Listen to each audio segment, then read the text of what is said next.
Beam us up, Scotty. I'm from Pegasus 5. I'm on vacation. This is my only hobby, Star Trek.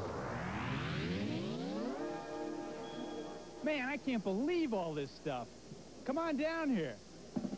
What is it about Star Trek that sustains our imagination over all these years? I mean, in an era when a space shuttle flight barely gets you 30 seconds on the evening news, hundreds of Trekkies will make pilgrimages to conventions like this one in Burbank, California, where they revel in imaginary space travel.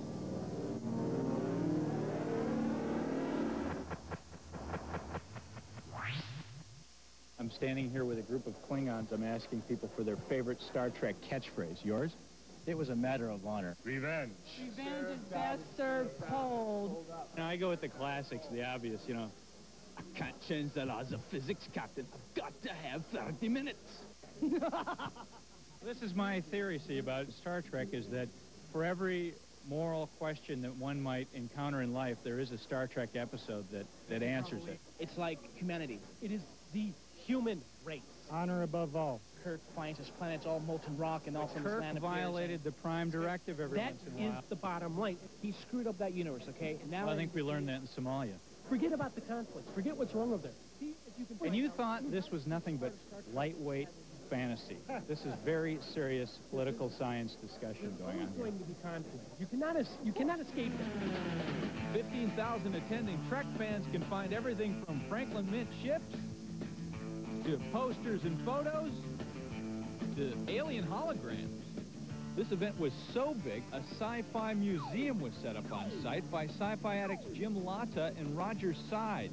This is Commander Spock's tunic. It's an unusual piece because the 4 costumes here are from one specific episode, which is where the crew is being transported to a planet and some cosmic interference, and they end up on an alternate Enterprise, which is barbaric, and Spock has a Van Dyke. It's really great when a costumer saves items, something like this, to find like the original Uhura snake armlet with the gold sash. William Shatner down here with the medals, which this is 24-karat gold brocade. Oh, what about a tribble? This looks like, you know, something that an enormous house cat coughed up. The tribble was designed by David Gerrold for his production of Triple of Tribbles for Star Trek, and he kept a bunch of originals for himself. Yeah, what we got here is the Tribble Borg. It was created as a joke.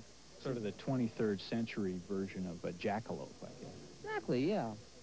Now over here we got, you know, the communicator, the tricorder.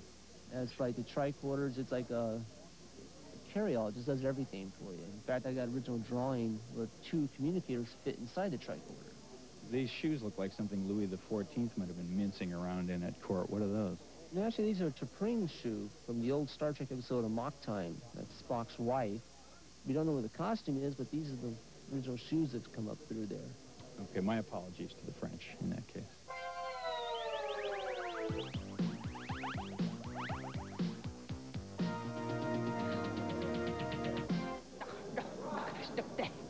Okay, now here we have the Klingon dictionary, which, for those of you who don't speak fluent Klingon, Bang Yaz Yo Hu Hu.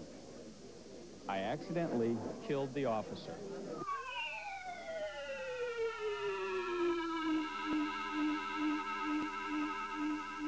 I'm just sitting here with Joyce Mason. She was nice enough to offer me a chair in her booth. And we're just talking Trek. And in fact, that's what Joyce does. You have a cable talk show called Talk Trek. When it comes to Star Trek, there's like Star Trek, the original, which is like the Old Testament. Then you got Star Trek, the Next Generation. That's like New Testament.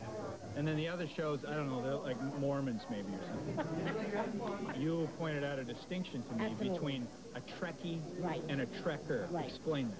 Okay, the Trekkie is the person who wears Spock's ears and believes he's Spock. The Trekker wears the Spocky ears and loves the Enterprise, but he knows he's not going to be beamed up.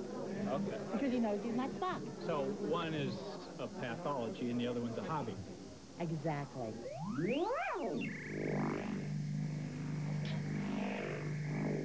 You know, when we first arrived at the convention, I have to admit all this Trekker stuff struck me as, well, quite frankly, for dweebs. But after you've been around it for a while, it all starts to make sense. Sadly, now we must